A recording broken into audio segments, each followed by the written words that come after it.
Assalamualaikum warahmatullahi wabarakatuh. Bapak dan Ibu yang terhormat, pada kesempatan ini izinkan untuk menyampaikan atau mengenalkan informasi tentang sekolah penggerak.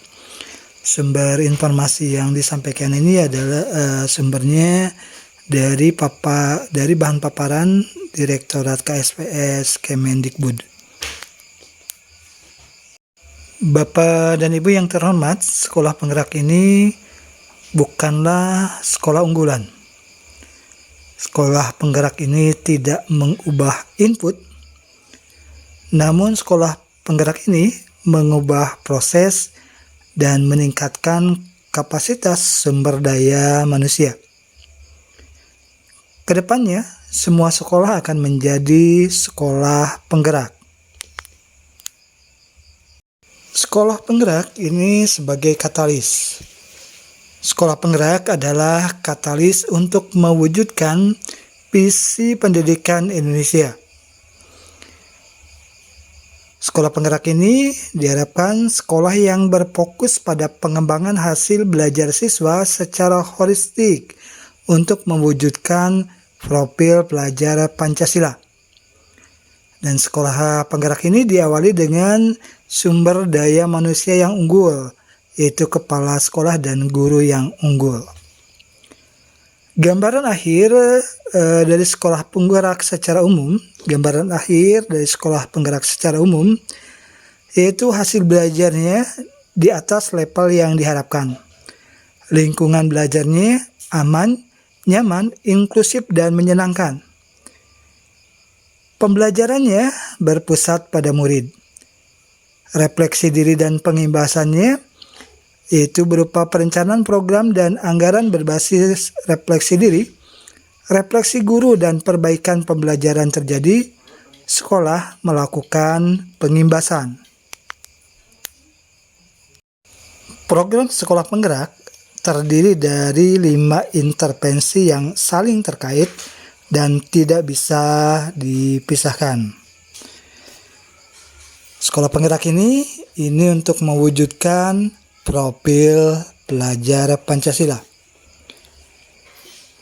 Program yang pertama, intervensi yang pertama yaitu berupa penguatan sumber daya manusia yang ada di sekolah, yaitu penguatan kepala sekolah, pengawas sekolah atau pendidik, dan guru melalui program pelatihan dan pendampingan intensif coaching one-to-one dengan pelatih ahli yang disediakan oleh Kementerian Pendidikan dan Kebudayaan.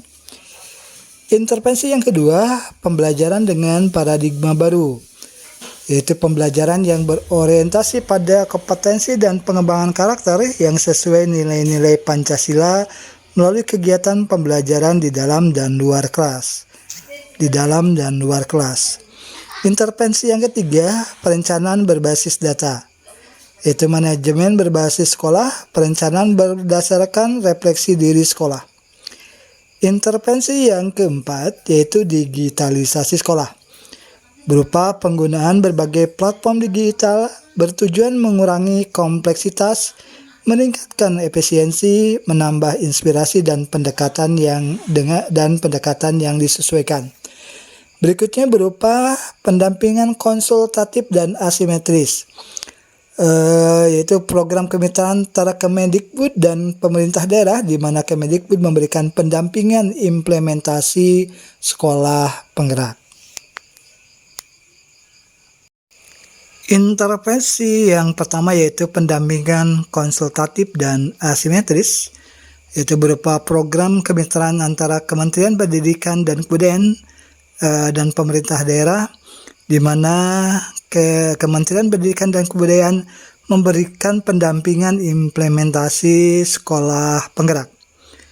Kementerian Pendidikan dan Kebudayaan melalui UPT di masing-masing provinsi akan memberikan pendampingan bagi pemerintah daerah provinsi dan kabupaten kota dalam perencanaan program sekolah penggerak. UPT Kementerian Pendidikan dan Kebudayaan di masing-masing provinsi akan memberikan pendampingan pemerintah daerah selama implementasi sekolah penggerak seperti fasilitasi Pemda dalam sosialisasi terhadap pihak-pihak yang dibutuhkan, hingga mencarikan solusi terhadap kendala lapangan pada waktu implementasi.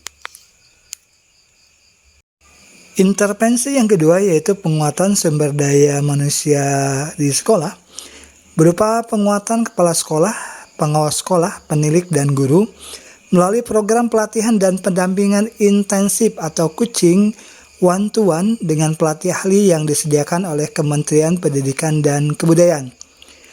Pelatihan untuk kepala sekolah, pengawas sekolah, penilik, dan guru. Yang pertama, pelatihan implementasi pembelajaran dengan paradigma baru bagi kepala sekolah, pengawas, penilik, dan perwakilan guru atau pendidik. Pelatihan dilakukan 1 kali program di tingkat nasional. Yang kedua, pelatihan implementasi pembelajaran dengan paradigma baru seluruh guru atau pendidik di sekolah penggerak. Pelatihan dilakukan 1 kali di tingkat nasional. Berikutnya adalah pendampingan untuk kepala sekolah, pengawas sekolah, penilik, dan guru atau pendidik. Yang pertama yaitu berupa lokakarya tingkat kabupaten kota.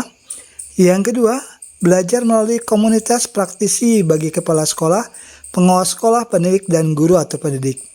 Yang ketiga, program coaching one-to-one untuk kepala sekolah. Dan ini dilakukan secara berkala pada setiap bulannya. Yang ketiga berupa implementasi teknologi.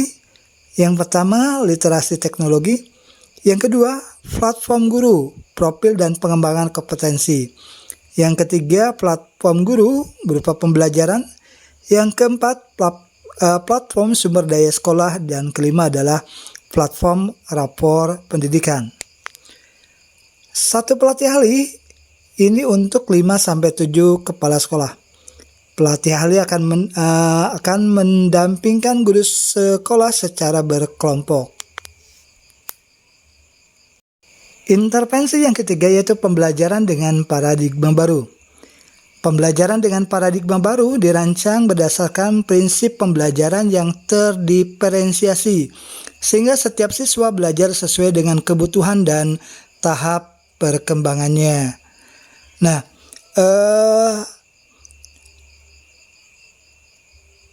pengembangan diantaranya dilakukan dalam bentuk pengembangan hasil belajar siswa secara holistik untuk mewujudkan profil pelajar Pancasila. Profil pelajar Pancasila ini yang pertama, profilnya beriman kepada Tuhan Yang Maha Esa dan berakhlak mulia. Yang kedua, berkebinekaan global. Yang ketiga, bergotong royong. Yang keempat, kreatif. Yang kelima, bernalar kritis. Dan keenam, mandiri. Pewujudan profil pelajar Pancasila ini dipelajari melalui program intrakurikuler berupa pembelajaran terdiferensiasi, capaian pembelajaran disederhanakan, siswa memiliki cukup waktu untuk mendalami konsep dan menguatkan kompetensi. Guru leluasa memilih perangkat ajar sesuai dengan kebutuhan. Yang berikutnya melalui program kokurikuler, yaitu berupa lintas mata pelajaran, berorientasi pada pengembangan karakter dan kompetensi umum, pembelajaran interdisipliner di luar kegiatan kelas, melibatkan masyarakat, dan muatan lokal dikembangkan sesuai dengan isu nasional dan global. Intervensi yang keempat yaitu perencanaan berbasis data, berupa atau manajemen berbasis sekolah, perencanaan berdasarkan refleksi diri sekolah.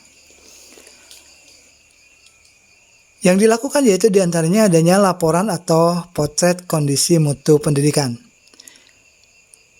Potret kondisi mutu pendidikan ini menjadi bahan untuk refleksi diri. Hasil dari refleksi diri ini diwujudkan dalam bentuk perencanaan program perbaikan, dan ketika melakukan perencanaan program perbaikan ini dilakukan atau adanya pendampingan oleh UPT dan atau pelatih ahli.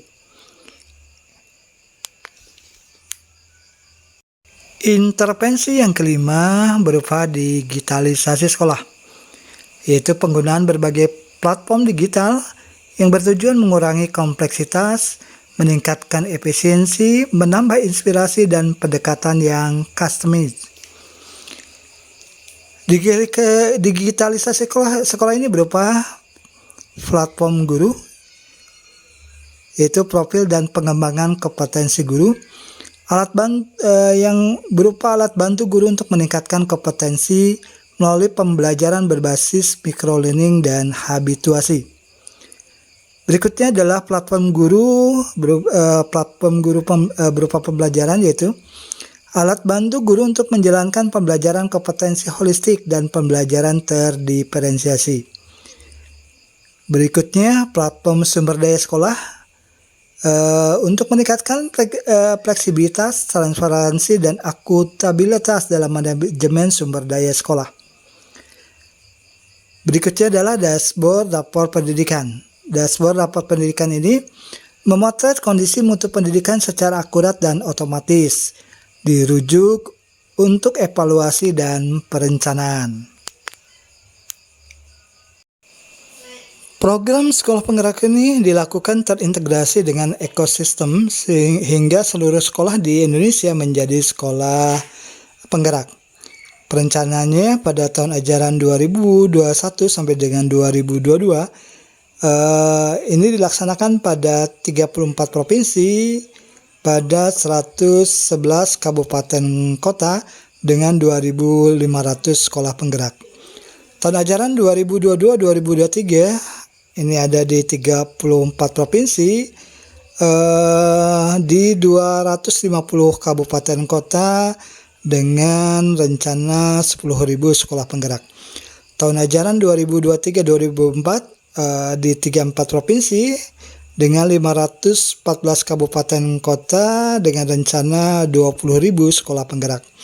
Tahun ajaran 2024-2025 di 34 provinsi pada 514 kabupaten kota dengan 40.000 sekolah penggerak.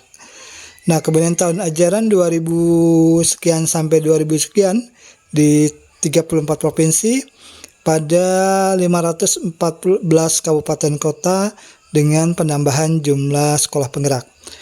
Tahun berikutnya, tahun ajaran berikutnya, tahun X sampai dengan tahun X di 34 provinsi pada 514 kabupaten kota, 100% sekolah menjadi sekolah penggerak.